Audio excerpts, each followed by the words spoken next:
We'll begin the session. Technology is just a tool. In terms of getting the kids working together and motivating them, the teacher is most important. Bill Gates. Good afternoon, respected delegates. Welcome back to Technical Session 3. We have Ms. Pranjali Chakravarti Thakur as a resource person for this session. Let me take the privilege to introduce the resource person. Ma'am currently serves as Junior Consultant and Research Scholar, National Institute of Mental Health and Neurosciences, NIMHANS, Bangalore. Ma'am is a clinical psychologist and currently pursuing PhD in the Department of Clinical Psychology, NIMHANS. Ma'am's research work is in the area of technology addiction that deals with issues related to excessive technology use and how it affects our health and lifestyle. Along with the research work, ma'am is also part of Service for Healthy Use of Technology clinic, wherein ma'am meets the clients who face difficulty with problematic technology use. The clients who come for therapy are usually across all ages, but most of them are from adolescent age groups with gaming addiction. As a part of research, ma'am is also working towards developing a module for school children focusing on healthy and balanced use of technology. On behalf of management, delegates, participants, and IQAC team, we welcome you, ma'am. I request Professor Ajay Abraham, Program Coordinator, Department of Management, to welcome ma'am with a sapling.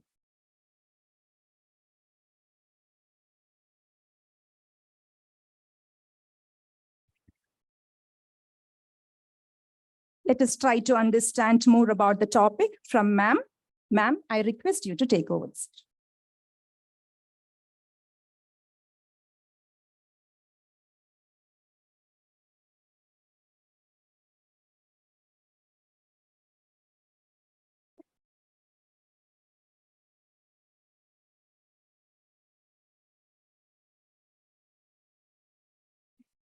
So good evening or good afternoon, all of you. And thank you for the very nice welcome. And I'm quite privileged for this opportunity wherein I can share, as a part of SHUT team of my clinic, I can share my insight, the work that we are doing towards the field of technology addiction. So yeah, I'll begin with the slide. So why internet use is a concern nowadays?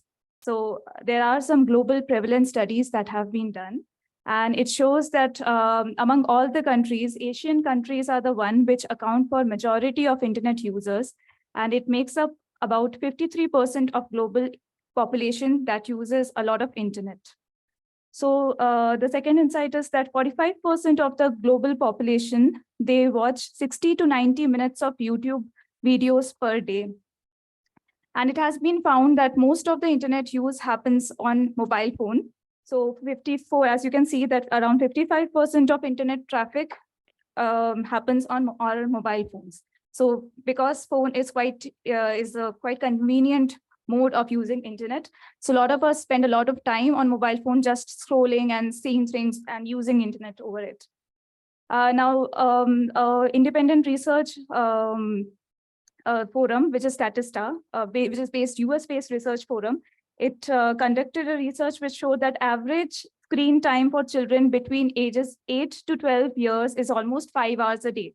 Mind you, it is just internet screen time, using internet. And average screen time for teens or adolescents is almost 7.5 hours a day.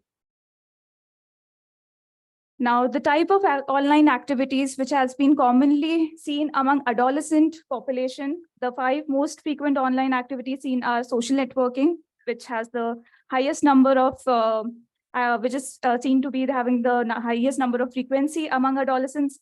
Then they use it for their schoolwork, assignments, and other studies. Entertainment, such as watching YouTube, browsing internet, which is around 82%. Internet gaming, which is 73%, and online shopping. So these are the most frequently used activities which is seen among adolescent group. And this is again a study from Asian population.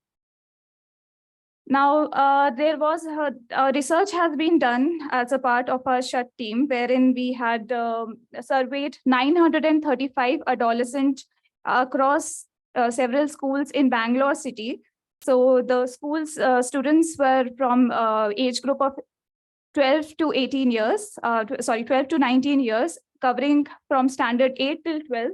And we have asked them about the frequency of use. For example, how many, as you can see, how many times per week they indulge in the particular kind of online activities, and how many hours of use per day they indulge in. So you can see the statistics available. So first is entertainment. Entertainment involved like watching YouTube, watching the OTT platforms, and other form of binge watching. So you can see that among that every day. So most of the adolescents engage in entertainment related activities every day, which is more or less than 2 hours.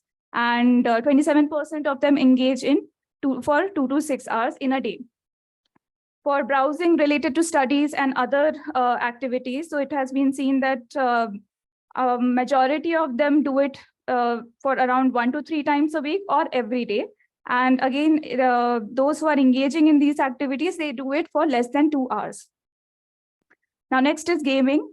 So it is very interesting because what we have found in our clinic is that most of the adolescent population who come to seek help regarding their technology use. So gaming is one of the most important activity or most problematic technology use that they come up with. So we can see here that, as you can see, 35% of adolescents, they never play games, but whoever, the next number is 31%. So whoever play games, they play games for 1 to 3 times a week. And most of them who play games, they play for less than 2 hours. So here we can see that social media. So social media is one of the most frequently used activities, so which again corroborates with the previous research that we have seen, that 56% of adolescents, they use social media every day. And those who do, they do it for either mostly for less than 2 hours or 2 to 6 hours, as reported in the study. And adult website or watching pornography, so 77% they don't indulge.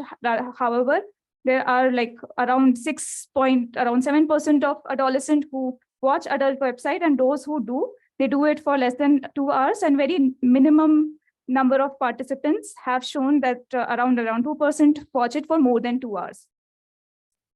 Okay, so now what are the physiological consequences that could be found because of excessive technology use? So we can see that almost like there's a higher number of people who have who felt body pain, and there is a delay in eating food, as you can see from the numbers, that most of them report that they sometimes or always they delay their eating their food because of technology use. And around 70% of them, they want more sleep time in the morning because they have been waking up for a lot, they have been waking up in the night due to their technology use.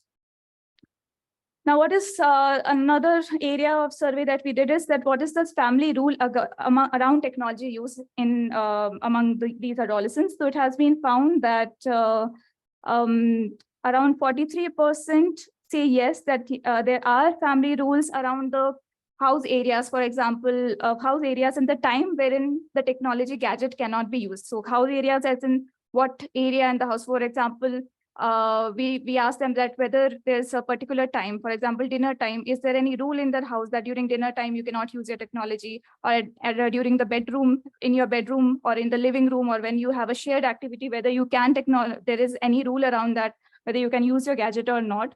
So to that, the answer was that yes, 43% of the participants said that there are rules around technology use, whereas 45% said that there is no rule around the gadget use in the house. And around 38% of the adolescents said that yes, there is a parental log over what they browse on the internet, whereas 50% said that there are no such parental log regarding their gadget use. Okay, so now we understand that what are the uses of technology? Why do primarily adolescents use their gadget or technology? So first of all, it is for their school assignments and projects. So as we know that nowadays a lot of information is available over the internet. So whatever has been taught in class, they get a clarity about it by browsing more about their interested topic. So first and foremost, to make their school assignment and projects, so Google is like one-stop solution for all of their concern. Second, to stay connected with their friends, known people, and through social media apps, and to keep themselves updated about what is going on in the social circle. Third is for entertainment or leisure activity. So I think internet is the one, is the most happening place for getting oneself entertained. It is not only for adolescent, but for us as well. So whenever we want to take a break, so we would quickly scroll through some videos or watch some YouTube videos. So it keeps us engaged, and it gives us a immediate gratification. Now, next is browsing web for finding and creating interesting and sharing those interesting and funny contents among the peer groups, as well as to follow information, as well as to gather information about fan pages or interest groups, such as adolescents are very much interested in knowing about their famous footballers, or for example, their famous pop band, like some of the adolescents are very much interested in knowing what is going on in about the famous pop brand. Now, as a study tool in schools, so internet is very much useful. Technology has been a very integral part nowadays for education, and this has especially happened more during the COVID time, because of the pandemic, because of the restriction, there was no other way of imparting education, and it was only through technology related medium that online classes helped them to get in connect with the that helped them to carry forward the education. So the COVID's impact on education system has been very significant. So as we all have experienced that post-COVID, when physical classes were restricted, then a lot of changes in terms of academics and administration had happened, wherein the classes went online, even the notes were distributed online, several WhatsApp groups have been created, and even though assignments were supposed to be uploaded online. So because of this, the accessibility of technology towards the student had increased several times, and it had also become normal. It had been almost normalized among students that they can use the technology, and the number of hours, not only for a non-academic purpose, but also for the academic hours involving technology had increased. So because of that, still a lot of children, we have found a lot of cases wherein the adolescents were grappling a lot of issues when they had to, a lot of issues, because once they got the hang of using internet, it was very difficult to leave it and come back to the normal life. Now, the next is that what are the reasons for technology use? So first is coping, that is changing our emotions from stress, mood, and boredom and loneliness. So the first and the foremost reason is coping. So we have coping is generally a method used for changing our bad and negative emotions into a positive and relaxing ones. So it has been found that technology use is a very easy medium of coping, because all of us must have been realized that the students, when they have their exam stress, or when something doesn't goes on well, or they have some interpersonal conflict with their parents, so it's very easy. They have been they change their mood, or they relax themselves by spending more and more time over the internet. Also, the second is that need for achievement, recognition, and appreciation. So it is very easy. So generally, adolescents who have a negative self-perception about themselves, and it continues in the real world, it has been found that they tend to change this negative perception of themselves in the online world, because by being somebody else. So if a person, for example, a child thinks that he is not likable, or he is not, he doesn't have a big group circle, or he is not very appealing to his friends, and on the other hand, in the gaming world, he plays really well, or he achieves very good scores in games. So he goes to the internet in order to gain a sense of achievement. So a child might feel that I am completely worthless in my real life, but in gaming world, nobody can beat me. So I get that sense of recognition, that sense of appreciation in the online world. And in order to continue to gain that feeling, the child continues to play games and gain that sense of self-worth. Also, many a times we have seen there are clients who make a lot of creative contents and they post it over the internet or on other online medium in order to see that how many likes and how many appreciation and comments they are getting on that. So slowly and steadily, they get addicted to, rather than focusing on the creativity, they are more addicted on the amount of likes. So they keep on checking that whether any notification has come or not, how many likes I have gotten, or how many comments I've got on my post. And rather than focusing on the thing that they're doing, they are more inclined towards the number of likes that they get. And slowly and steadily, that gets them into more and more of use of technology. So the third theory is anonymity, convenience, and escape. So according to this theory, these are the three factors that can push us towards increased technology use. So anonymity means that that in online, a person can hide their true feelings and their identity, and they can do whatever they want to do, and they can say whatever they want to say without being accountable for anything and without facing any consequence for the same. So that gives them a sense of freedom that we'll be discussing later. And second is convenience. So in online world, everything is very convenient. So just with a click of finger, you'll get all the information that you need in the whole world.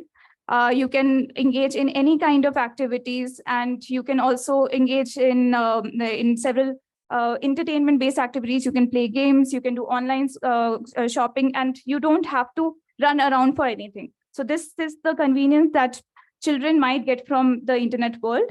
And escape. Escape is a third factor, which means that when a child is having a bad or a day, they can easily rely on internet-related activities to make sure that they have a comforting and relaxed environment.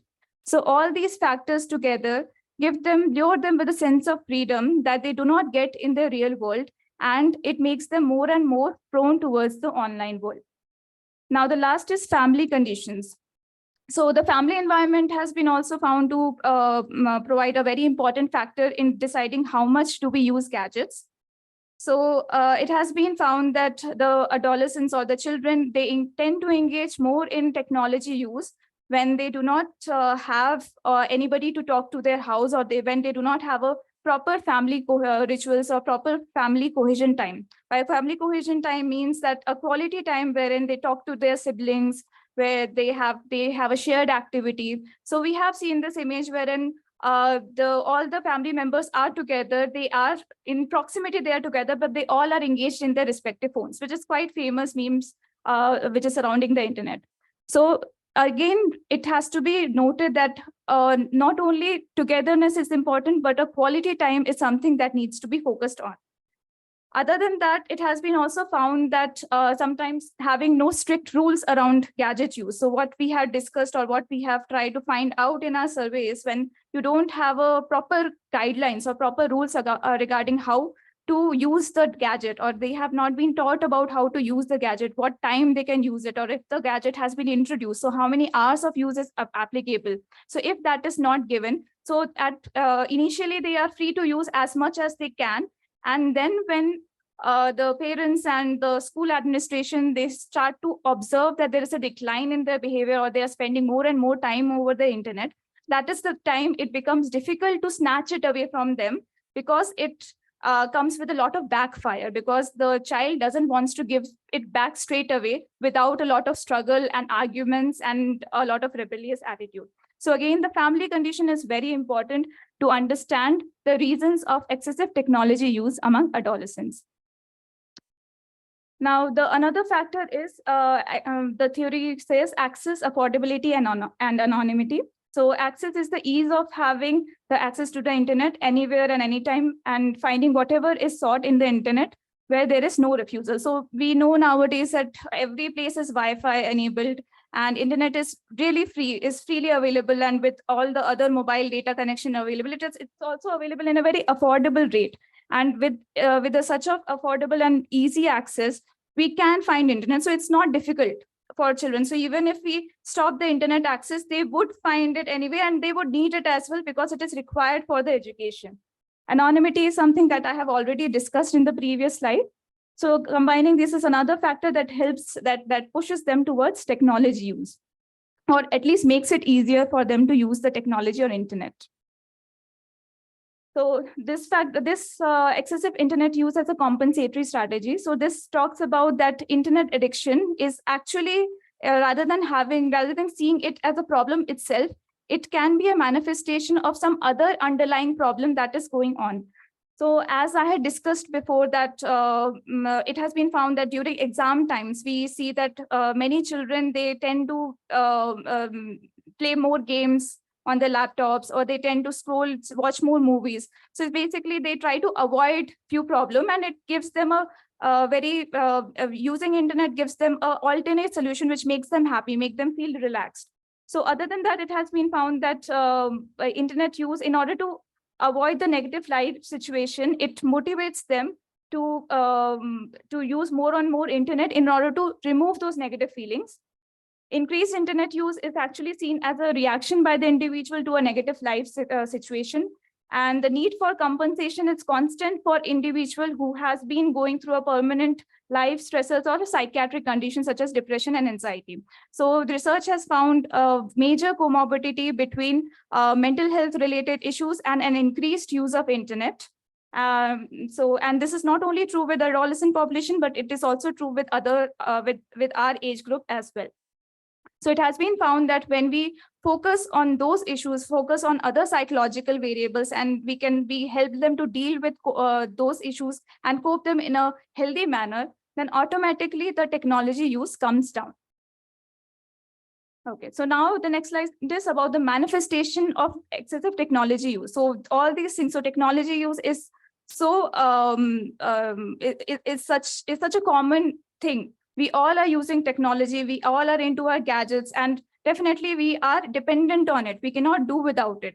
But then how do we understand that now the technology use has become problematic? How do we see that it has started affecting in our day-to-day lifestyle? So the first is nomophobia. Nomophobia, so these are some of the phenomena which is related to excessive technology use, which tends to click towards the warning sign. Nomophobia is the fear of losing or not having mobile phones. So I'm sure all of us have had this experience sometime or the other, wherein like if you're allowed, or if you have been asked to stay away from your technology for some time, all of us will have some amount of anxiety, and we would be thinking, okay, where is my phone? What is the message? Maybe you'll feel that a part of you is missing when you don't have your phone with you.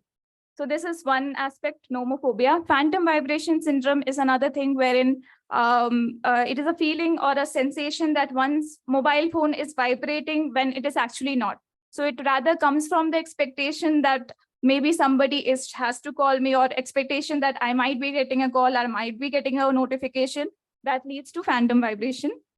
Then next is cyberloafing. So cyberloafing is something which has been very commonly again observed during the pandemic time, especially among adolescents. So in terms of adolescent, it is a term described it is a term to use to describe the action where a student uses internet during academic hours for non-academic purposes. For example, I am sure when many teachers have this complaint that during online classes, although the child is there, although the child is present online, but when a question is asked, it seems as if they are not there.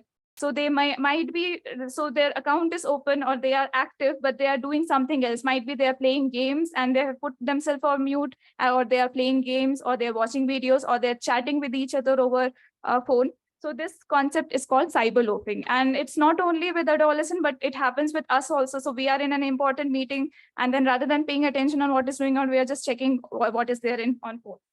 So this is another manifestation of risky technology use. Then comes phubbing. So phubbing is also a very common practice of not paying attention to the person who is present in front of you, and instead using the phone. So maybe like it is a very common, again, a very common meme which is around the internet, that when a person is talking to you, but you are on the phone. So again, this is an indication that might be we need to be careful about our technology use. And the last is FOMO, fear of missing out. So it refers to the feeling that the others are having more fun, living better lives, or experiencing better things than we are. And it all comes because of the plethora of information or the plethora of pictures and the social media websites and updates that is being presented over the online world. Okay. So now the next question comes that although we have seen that these patterns are there and we are aware that the technology use is inevitable and it is very much integrated in our day-to-day life, but do adolescents or are we as a technology users aware of these patterns, or do we think that our technology usage pattern needs to change? So maybe we can think of an answer based on the following advantages that the adolescent get out of their technology use. First is the sense of freedom and power. So as I had discussed before, that technology use gives them a feeling of convenience, a feeling of anonymity, wherein they can do anything that they want to, and they get everything at the single click at a single click, and it gives them a sense of power which they don't have otherwise. Second is instant gratification. So if they want something, if they are hungry, they can order food at Zomato and instantly get it. If they are having a bad mood, they can immediately watch a video and feel good about it. So again, the instant gratification, which is associated with the internet, it draws them towards using it more and more. Companion during adverse times. So we all know that nowadays we are living in a very isolated world. A lot of individuation has happened. So earlier, the kind of community feeling was there. It is now slowly and steadily getting dissipated. So it's very easy for them to bend towards internet. So maybe even if the parents are not available, even if the grandparents are not available, many a times the friends are not available at reach. So yes. Okay. Can I continue? Yeah. So even the friends, if they are not available, but internet or their technology is something which is always there with them. They can never leave them, and they will always be somewhere. They will always be surrounded by them, and it's an easy go-to person so that they can feel good about it. And it's also, again, medium for fulfilling social needs. So, and in a way, it is good because many a times there are people there, the companions, there are school students who have been studying together. And after a while, because of some issues, reasons, they have to separate. So it's a very common medium to keep them connected with their friends in online world, wherein with whom they cannot, it helps them to continue with meaningful friendship, basically. And also it helps them to make new friends online whom they cannot meet in day-to-day world because of several logistic issues, and also to make friendships based on shared and common interests. So there are a lot of factors that do contribute to to technology use pattern that might lure them into into using technology more and more. So now we have to try to understand that when does technology use become problematic? So it becomes problematic when gradually all this behavior, so basically when you are using technology, maybe for leisure activity or to make friends or to play games or to relax yourself, but gradually it becomes a habit. It becomes a habit to that extent that it starts disrupting your other day-to-day life activities. So that you are no more spending time in your in face-to-face talking to your friends or talking to your families, as well as your education is also getting affected. You start spending increased time using technology. So for example, as we have seen that earlier, if the technology used for non-work related hours was maybe 2 to 3 hours, but gradually it has increased and we don't even know about it. It's so subtle, it's so gradual that earlier it used to be 2 to 3 hours. Then it becomes 4 to 5 hours. So during vacation time or during when the work pressure is less, it's common. But then it has been found that slowly and steadily the child uses it more and more, and they don't even realize that when they start using it more. And because of there's this theory called dopamine hypothesis. So your brain needs more and more. So once they get used to that dopamine, they want it more, and then it becomes difficult to detach themselves from getting that same level of gratification. The next is preoccupation with technology use. So we must have seen we must have found, or parents have complained, parents and teachers have complained that the child always feels that they are getting less time with the technology. They are getting less time with the gadgets. So when they are at school, they have to submit their phone and they don't really like it. They get very anxious. They always keep, the first thing that they want to do is to get back and check the notification. So this is called the preoccupation. They always think about what is going on or what notification they have received over the phone, or what kind of updates they have to see on social media. Next is loss of control of technology, use of technology. So it's again the common thing that maybe, and it happens with us as well, that maybe we think that we'll use our gadget for maybe 1 or 2 hours for a leisure time activity, and they end up using it for hours altogether, and they don't even know. So basically, there is a lack of sense of time. They are so immersed into the technology use that they don't even know that when the time has passed by. I'm sure we all must have also gone through the similar feeling. And the last is continued use of technology despite having consequences in one's lifestyle. So it talks about, so basically in terms of adolescent, it might be losing out their friends, having constant conflict with the parents, wherein the parents, there's a tug of war going on around the technology use. The parents say that no use of, there should be absolute restriction on technology use. However, the children keeps on asking for more and more time and more gadgets, as well as the decline in academic grades. Yeah, so now next is technology use and its impact on the psychosocial development. So the first so basically these are the consequences that are related to excessive technology use. First and foremost is the physical health concern. So eye strain, pain in the back, pain in the neck, sleep disturbance, posture problems. These are some of the very common complaints that we face because of excessive technology use among adolescents. Next is inattention and restlessness. So it has been found that there are changes in the level of attention or concentration, which is very commonly reported among students, especially during the COVID time. It has been reported that among video game players, when they play for long hours, when they play several rounds of video games and for several hours, and when they have to get back to some other activity, it takes them around half an hour to again refocus themselves on some other tasks. And inattention and restlessness have been especially found during online classes when, for example, during the classes, children have been reportedly playing games or watching videos and not paying attention to the class, and because of which they have been losing their attention and concentration on what was actually going on in the class. And later on, when they had to study or when they had to revise their concept, they could not understand that they couldn't understand the concept being taught in the class. Then as a result of all these factors, definitely there's a decline in academics, and they poorly perform and end up getting lower grades, which again increases the conflict among the parents and the teachers and the whole system.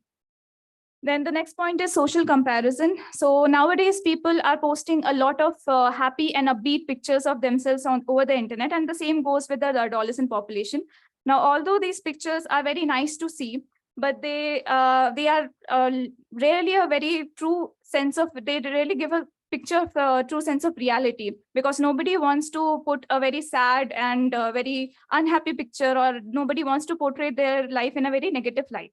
But at the same time, children who are not able to, or children when they, especially vulnerable child who sees others posting very happy pictures, they are so taken away by those pictures, so that they start feeling that my life is not worth it, and whatever they're living, their life is a very happening life. On the other hand, I am living a very ordinary, or I'm not living life up to the mark, and they end up feeling more worthless and depressed within themselves. So it is very important to remember that although social media posts and images are happening, but they might not be the complete portrayal of reality. So this, on the other hand, make them feel more and more depressed, and they start comparing themselves to their peer group, and they feel that they are not as happy as the other person is. Now, this relates to a lot of mental health problems. So at the same time, like as we have discussed before, that a lot of psychological issues, it first and foremost, it pushes us towards technology use, but at the same time, when we come into the technology related world, then our experiences over there, it again ends up making us feeling more low and depressed within ourselves. And it also leads to social isolation. So when a child, they spend more and more time over internet because it gives them instant gratification. It gives them a sense of happiness instantly. It gives them a sense of happiness. So it makes them more and more isolated from their peer group, and they have a sense of isolation wherein they are too much indulged into the online world rather than making interaction with their friends in real world. Now, as a school teacher, as a school management, what can we do to understand that when our child is at risk? So these are some of the early signs for school management to pick up. First is absenteeism. So when we see that that children are like, maybe there were incidents where the parents have complained that the child has been up online or all night playing games, and next morning they cannot even get up and go to school. So this is first sign that needs to be picked up. Daytime sleepiness. So because of their excessive technology use, especially during the night time, so next day when they're coming to school, they are irritable, they are not feeling fresh, and they are more of feeling very groggy and not being able to pay attention. So there's irritability and decreased attention. There's delay in completing homework assignments, and also decline in academic and decrease in grades. It is important to again make note of the 5 C's related to symptoms of technology addiction. Some of it I have already covered in the previous slide. First is craving. So whether the child is having a continuous desire to use technology. Control. So is the child able to control their technology use once they start? So for example, for the incident that I have told, that once the child thinks that 2 to 3, they will use their technology as a leisure time activity for 1 to 2 hours, but then they end up using it for more hours, and it also takes over the study or academic time. Third is coping. Are the adolescent dependent on technology related activities only to relax themselves? Fifth C is compulsion. So do they have a feeling that they have to use the technology all the time? And fifth is consequences.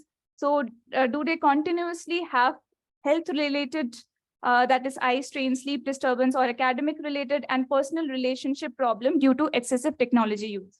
So these are the 5 C's that as an academic or as a teacher or as a counselor, one needs to be more mindful about and observe in children. So more than according to the literature, 3 or more C's is a sign towards the addictive or the problematic use of technology. So what can be done to manage the technology use problem at school level? So first thing is to conduct awareness program focusing on the relevance of technology use and the relevance of the controlled use of technology. So we need to address that nowadays we cannot do with technology. Technology is something which is so, it's basically covering each and every aspect of it. And we have seen that even though we try to cut it down, it's not really possible because we all are surrounded by it in all manners. So we need to address that thing that, yeah, technology is going to be there and it is going to be a part and parcel of everyone's life. But we need to understand that how to navigate it and how to use the technology in a very adaptable manner, and how much use is the proper use, and how to use it in a controlled manner so that it only benefits us rather than take us rather than cause any difficulty or any problem for us. So again, the next point is identifying the short-term and long-term risks associated with technology and to help them navigate appropriate technology-related behavior. This point I'll be discussing more about in the next slides. And then the repeated exposure of the information, about repeated exposure of the program at the school level, either through delivering talks, either through administering it via the school counselors or the peer teachers, or by distributing information material. Next is screening at-risk students with excessive technology use. So as I had discussed earlier about detecting early signs, so classroom behavior observation is the easiest way to pick up when the child might be facing any difficulty related technology use. And secondly, there are many psychological tests available, such as internet addiction test, compulsive internet use scale. So all these standardized psychological tests can be administered among students whom we feel might be facing any technology related or any internet related problem, and such tests can be administered under expert supervision. Periodic screening can be done, and again the psychological variables needs to be identified. So many a times, as I had discussed, that there can be other issues going underlying within an adolescent life, and that might be contributing to their more and more to contribute more and more time spent with technology. So as a counselor, we need to be more careful about and ask them, have an open-ended conversation with them, that whether they are going through any such tough time, and minimizing such risky behavior, as well as promoting other important life skills. So by promoting other important life skill can be various psychosocial competency skills, such as promoting emotional regulation, or promoting problem solving skills, or teaching them to have how to have more social skills. So rather than spending time on technology in order to make friends, we can also have a classroom program wherein we can engage them in a proper way and teach them that there can be other alternate ways as well to spend time, to have quality time, and to engage in a behavior that makes them happy. So all these programs can be done at the systemic level, at the school organization level, to make sure that the balanced use of technology is there. So other than technology use, they have other important skill as well at par, so that they can make use of them in order to feel content and happy. So it's also important in the program to educate about the appropriate digital behavior. So digital behavior consists of 4 components: digital leisure activities, digital hygiene, digital fasting, and digital resilience.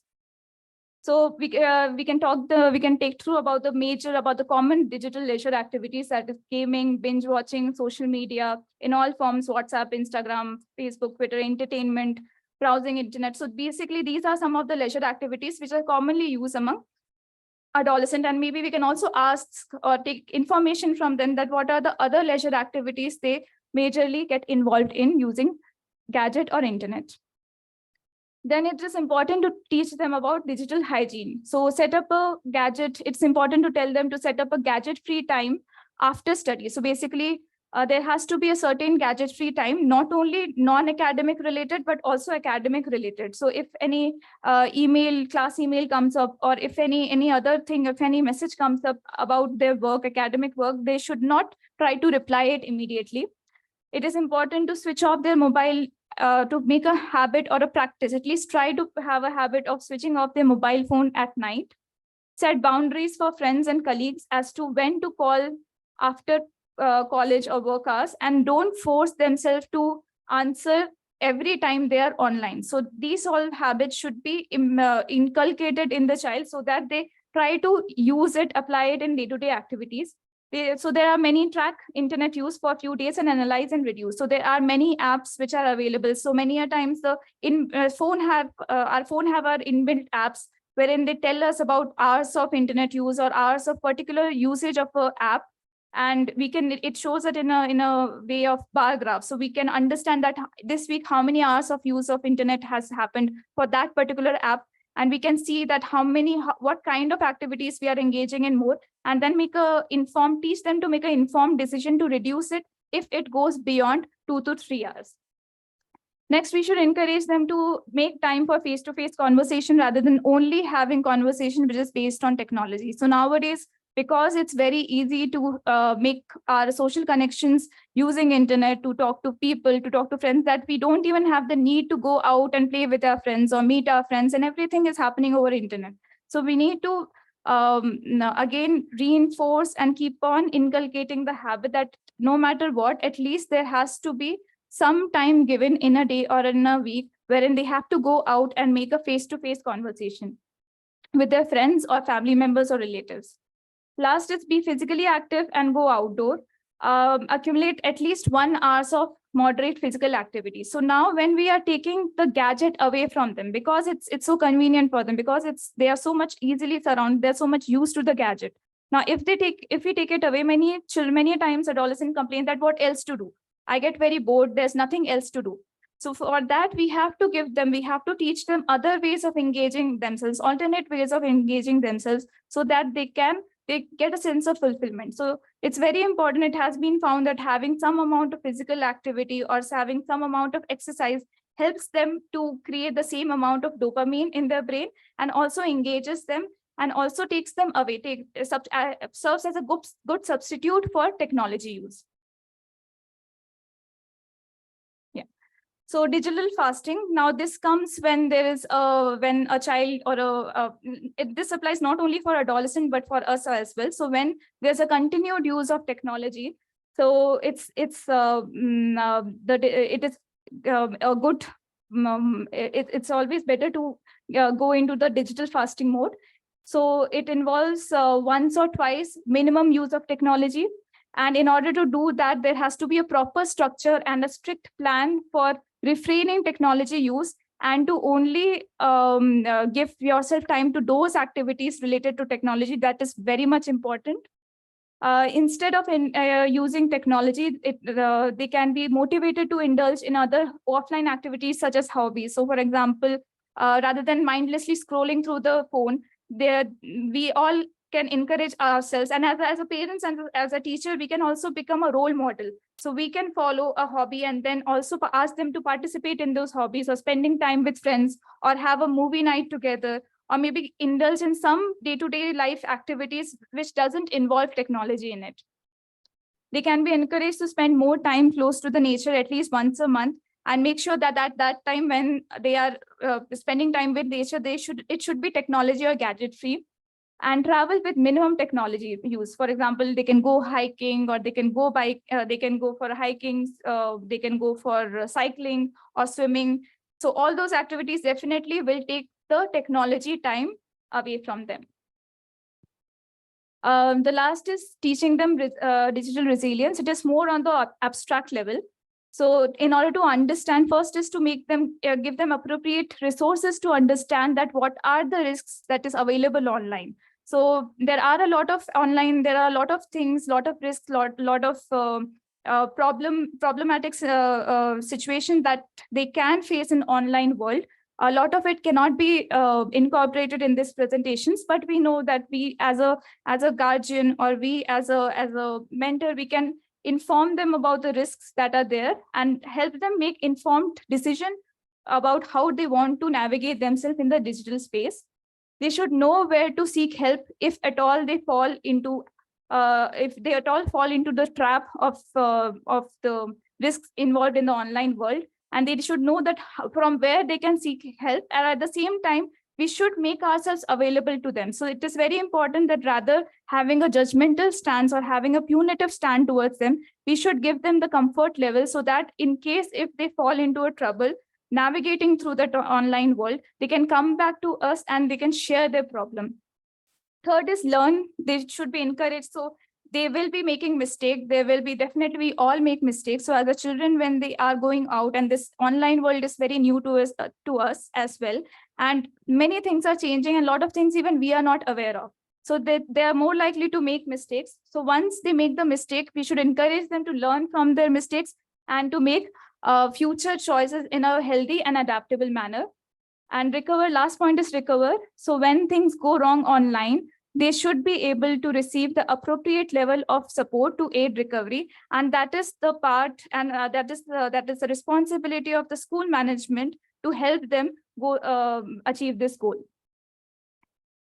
Now, the last point is digital literacy, which is very important, and it can be incorporated as a school management, as a school curriculum. So there can be several do's and don'ts. So because this actually involves a separate presentation altogether, but some of the points that I have tried to inculcate to help them understand the technology related behavior is, so some of the do's can be that protect all accounts with strong password, revise them regularly, use different passwords for different accounts, use good antivirus system, and also help ask them to be cautious about bully and harassment. So maybe we can teach them about what kind of behavior, what cyberbullying is, what kind of behavior is considered as cyberbullying or is considered as harassment, because children doesn't know.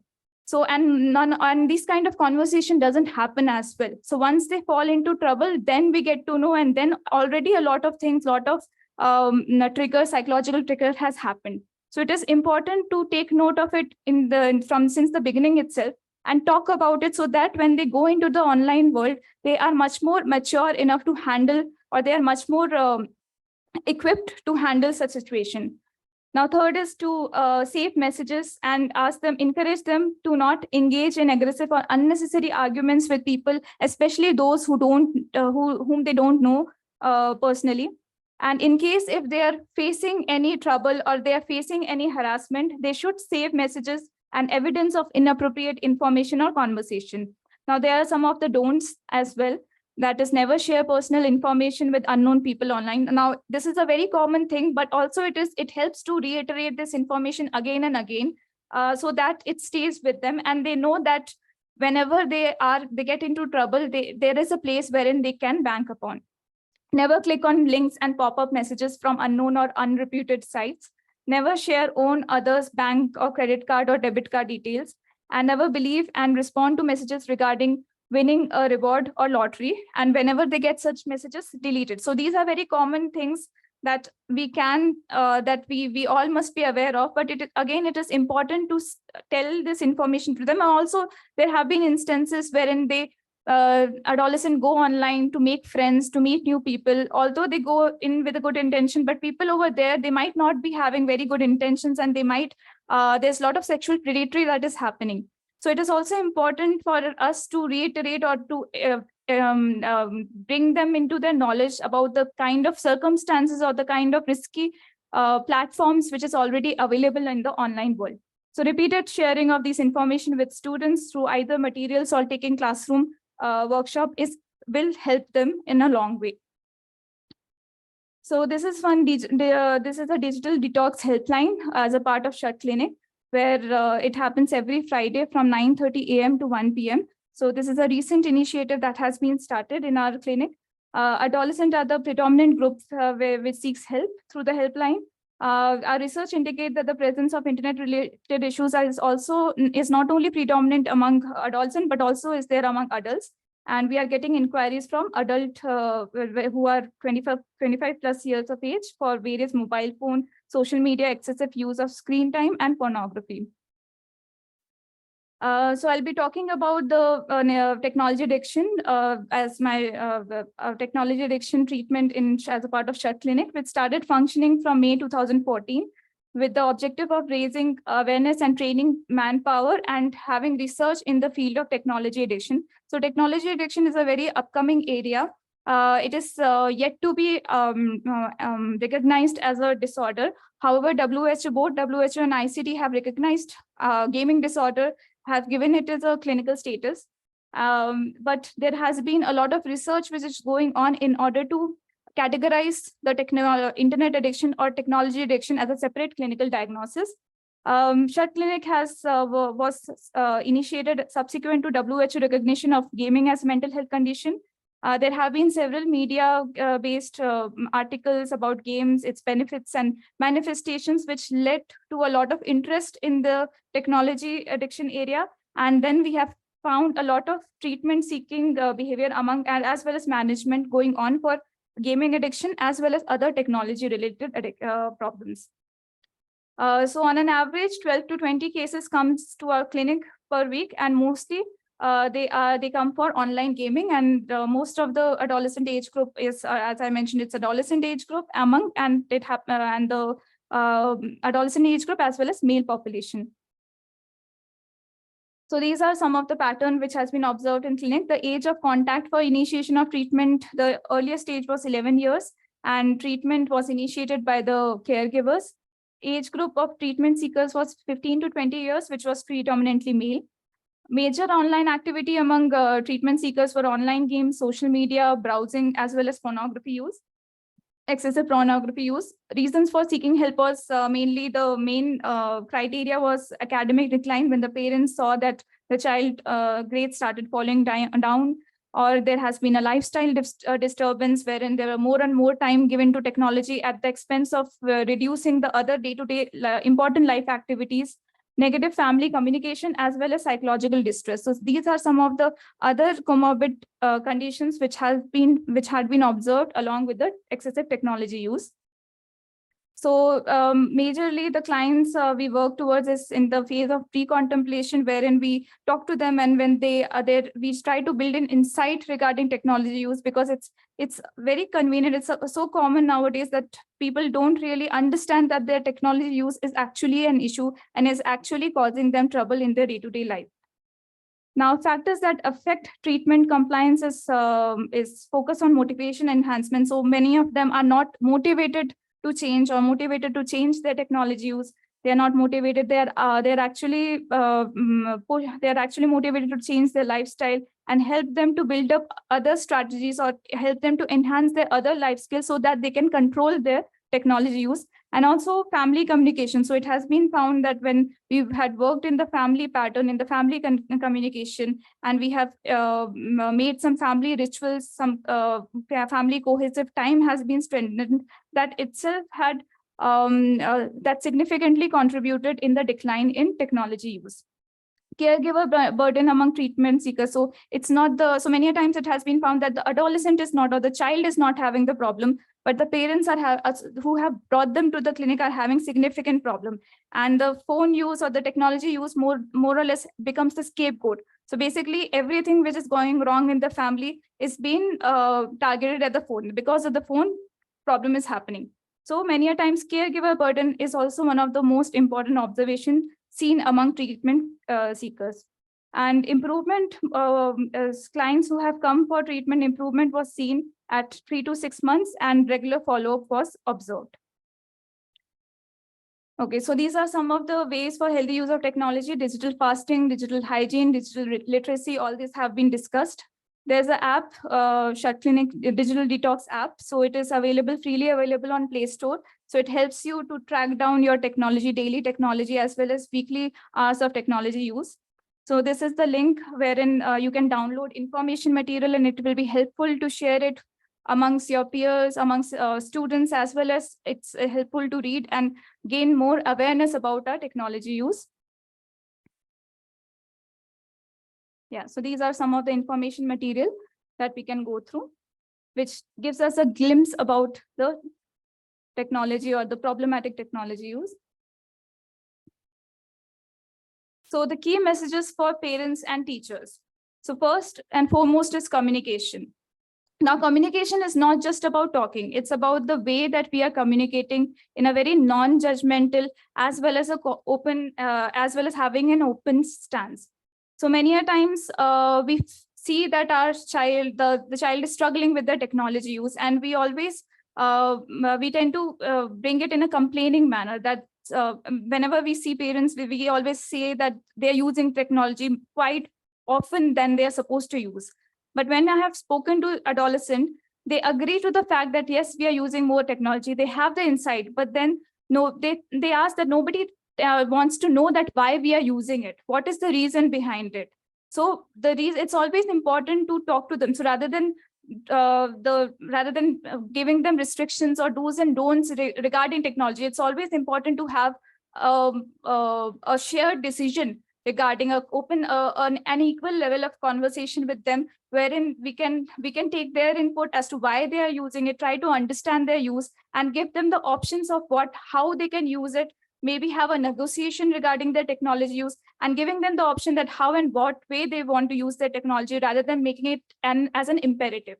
So the first point, communication is very important, and communication should be conveyed in a manner of care. So rather than coming through an authority, if we come down to their level and try to understand their usage and show that they are always, that we as a guardian are always available, even if they make mistakes, we are there to rectify it, we are there to understand it. So even if they fall into some trouble in the online world, they can always come back to us, and we'll be there to share their feeling with them, we'll be there to guide them. So that creates an environment of trust and bonding, and that will help them change their behavior rather than following the punitive method. cyber education teach them about digital literacy, about do's and don'ts, set some rules around the technology use. And then whenever and keep on repeating the information to them so that they are more that they are more aware and they know what is right and what is wrong. And last is consultation. If even after going through all these things, even after at the initial, even after making attempts at the prevention level, if the child feels, if as a management we feel that that the child is having problem, then it is always appropriate to refer them to the proper source. Yeah. So these are some of the challenges that we might face regarding technology use. How much use is too much use? Esports versus gaming. So esports is another area wherein some of the children, they try to take it in a professional level, but we don't know how much of it is required, because they might spend more and more time in playing esports rather than spending time on internet. Are we losing our attachment in real world? And then strategies to promote healthy use of technology. So I'll quickly go through it. So it is always important to have 15 to 20 minutes break after every 1 hour of technology use. It's always important to make sure that the child have self-grooming, that they eat their meals on time, and half an hour of technology break before going to sleep. So these are some of the strategies that can be spoken about in the school curriculum. Thank you.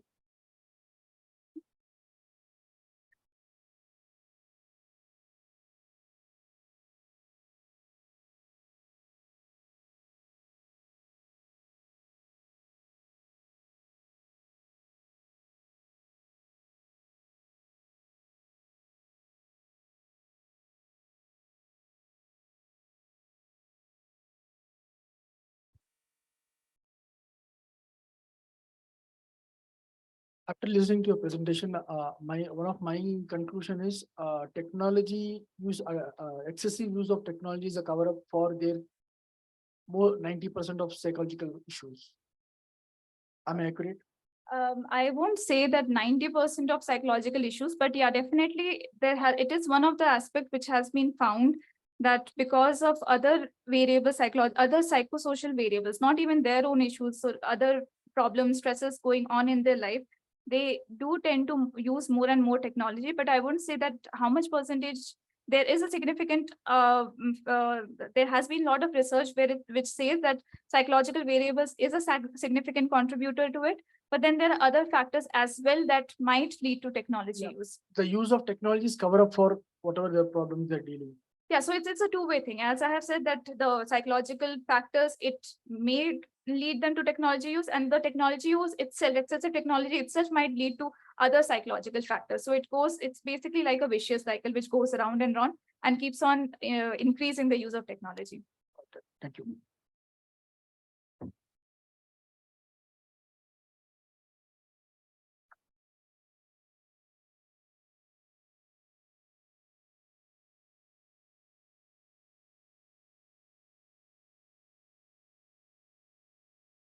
Yeah, first of all, thank you for your enriching session. But in this information age, the two technical digital type of education, I feel it is difficult to keep children away from use of mobile phone. There's no any adequate substitute. Yes. You could replace in place of mobile. Yes. Education is inevitable. Yes. Use of mobile also is inevitable. Yes. Then there's no proper solution only, I think. Yes. So here the point that I wanted to make is that definitely technology is going to be there, that we are using gadget and it's going to be there with us. We are in a technology embedded world. So there's no point, we cannot restrict or we cannot restrain them from technology. The only thing that can be done is teach them to how to use it in a healthy and balanced way. So this is what we are targeting towards. This is what the focus is from our side, to teach them, to help them understand when the use becomes a little bit way more, to understand, to stop it at the initial level itself before it gets into a problematic use. And once it reaches to that level, then what all resources are available to help them. Have you ever treated this kind of clients? Yes, so we have social clinic is basically for that, service for healthy use of technology. So as I've mentioned that our clinic, there is a lot of clientele that comes and they are mostly around not even only adolescent, but young adults as well, who come to our clinic facing a lot of, especially gaming addiction, social media use, or other pornography addiction. And we have seen success rates in our Thank clinic. So, yes. Client have to come to the demands for. Yes, so basically service for healthy use of technology is it's there in NCWB, Nimhans Center for Wellbeing, which is an outreach center of Nimhans, community outreach center. Okay. So it's physically available in NCWB, as well as there's a digital detox helpline number as well, which is active on every Fridays 9:30 a.m. to 1 p.m. So we can reach out there. There itself, so or they have they can, option. or you can call and come to the, if at all, if the client is having technology related problem. Okay, thank you. Yes.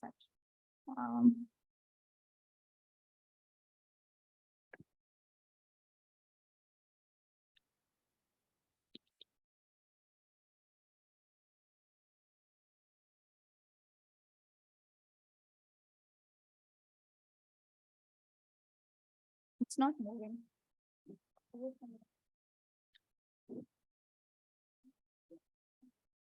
Yeah. Yeah, this is the brochure. So on the right, on the left hand side, you can see the brochure. Phone number is mentioned, the timing is mentioned, and the criteria is also mentioned.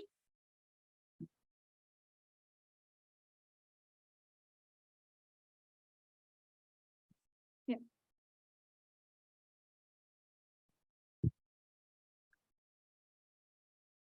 Friends, these type of sessions as educators,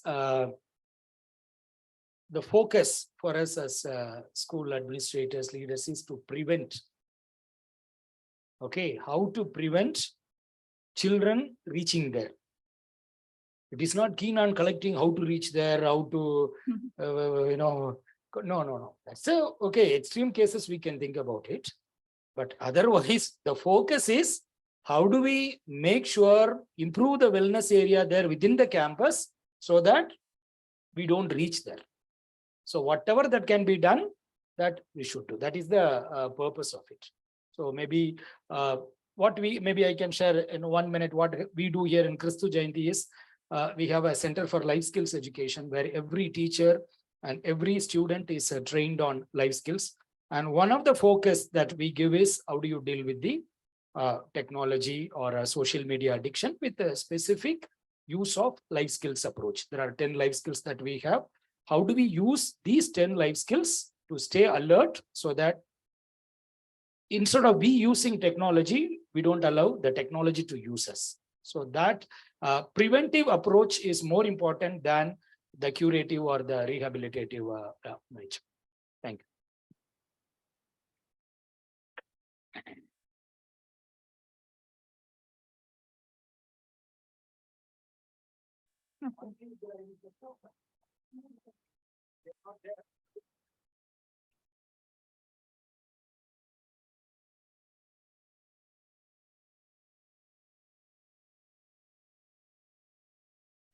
Dear ma'am, thank you for your informative session.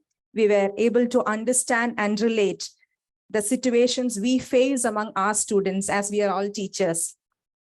Ma'am shared about the importance of gadget hygiene or free time, importance of face-to-face conversations and physical activities among our adolescent and college-going students, importance of digital fasting and need for digital literacy.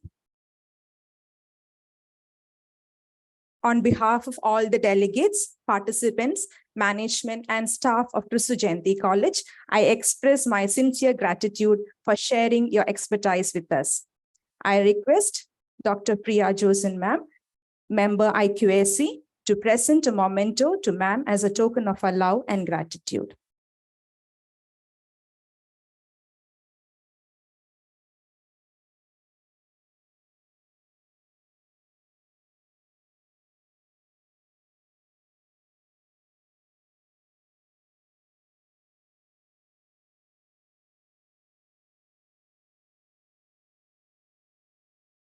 I also take this opportunity to thank all the participants and organizing team. Thank you, everyone. Dear participants, some of you have not signed the sheet. If you can sign, it will be good. Not. Yes. We'll just pass this once more. You want me to read out the names or? Yes. Okay, I'll read out the names. Johnson, Sheila, Ravichandra, Nitin, Robert, Reena, Shankar from St. Xavier School, then Anu David, Michael, Kiran, Abhay, Maria, Francis, Dilip, Sanjit, Albin, Beena, Elsama, Sangeeta from St. Norbert School, Anit, Asma Jalal, Muhammad Asir. So sheets are here with us. We'll circulate.